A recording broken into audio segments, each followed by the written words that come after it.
Qui subito il primo possesso, il primo canestro della partita. Kies, ex proprio delle Lupe, Martina, vero? Sì, è bello rivederla in campo. Fare a meno fino a fine stagione di Francesca Russo, che si è rotta il crociato. Poi torna in punta la palla per Pastrello, che parte in 1 contro 1 verso il centro ad appoggiare. È riuscita in 1 contro 1 a tenere il difensore lontano. A cercare subito Grudà in punta.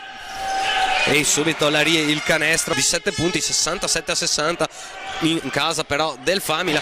Qui Mitchell, sì, stanno ancora un po' studiando, comunque gli attacchi stanno rendendo, e anche qui 11-10 punteggio. Sottana a penetrare, scaricare fuori la palla ancora per Mesdag, che ha tutto il tempo del mondo in questa partita da 3 punti.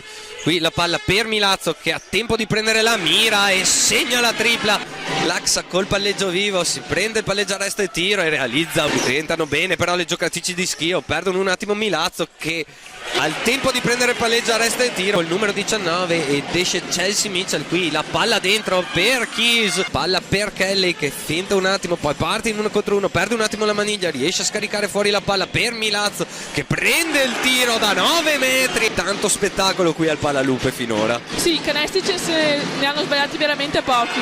E qui non sbaglia infatti Martina Crippa che torna in punta da Sottana, persa dalla difesa di San Martino di Luperi, e Sottana allo scadere del quarto, raddoppiata, ribaltamento di lato, si ruota la palla, arriva nelle mani di Milazzo, persa dalla difesa. Crippa che parte lungo la linea di fondo, il penetra e scarica con la palla che si muove bene, arriva nelle mani di Verona, che prende. Simile a quello che era stato fatto dalle Lupe qualche secondo prima. Qui il ricciolo di Pastrello, sembrava una run and jump, una difesa alta e dopo un posizionamento a zona. Qui la palla per Pastrello, che prende il catch and shoot. Subito il tiro da 3 punti per Mesdag di André, dentro la palla per Grudà, l'aiuto difensivo però quasi recuperano palla le giocatrici del San Martino, che sono sfortunate contro Pilavere. Ribaltamento di lato per Mesdag, persa dalla difesa, e ancora rispetto a San Martino di Lupa, che l'ha perso un po' in attacco. Qui la palla in lunetta per Grudà, che ci pensa un attimo. È una soluzione ottimale. Qui pick and pop, la palla fuori per Milazzo, che allo scadere di 24, formazione ospite. Sottana col passaggio bellissimo per il taglio.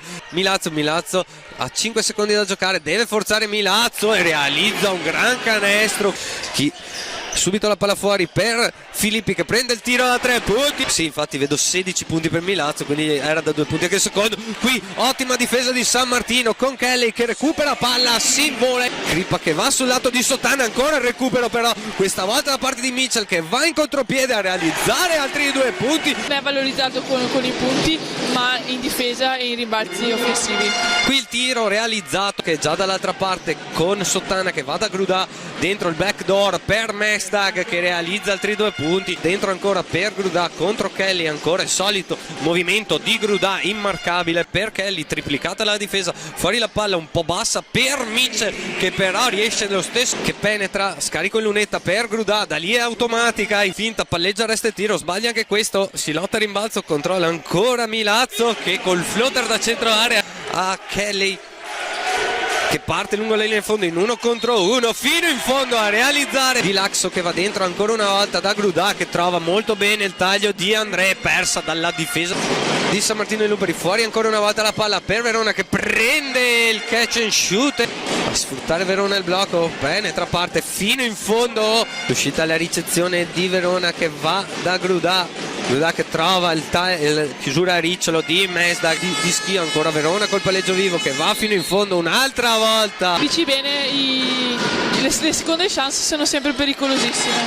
E qui Mitchell, blocco e Crippa che penetra e scarica per il tiro da 3 punti di Laxa, attacco però per Schio con Crippa che parte in 1 contro 1, cerca l'appoggio e trova con la palla appunto per Filippi, che finta il tiro, poi prende il palleggio, arresto e tiro da 3 punti. Dovrà forzare adesso Milazzo per lo scadere di 24, prende il tiro da 3 punti e realizza la palla dentro per Grudà, marcata, che si butta indietro col suo classico tiro. Guida la transizione, la palla per Filippi, torna da Milazzo che prende il palleggio, arresto e tiro da 2 punti e non sbaglia mai, con Verona che penetra, scarica per André, per Grudà che stranamente sbaglia un tiro a sottocanestro, però a rimbalzo è più veloce di tutti André di Schio, con la palla in transizione per André che realizza, subisce il fallo, poi scarica sotto, fuori ancora per Antonello che parte lungo il centro, passo e tiro poi di Antonello che realizza i 2 punti, che chiude il palleggio.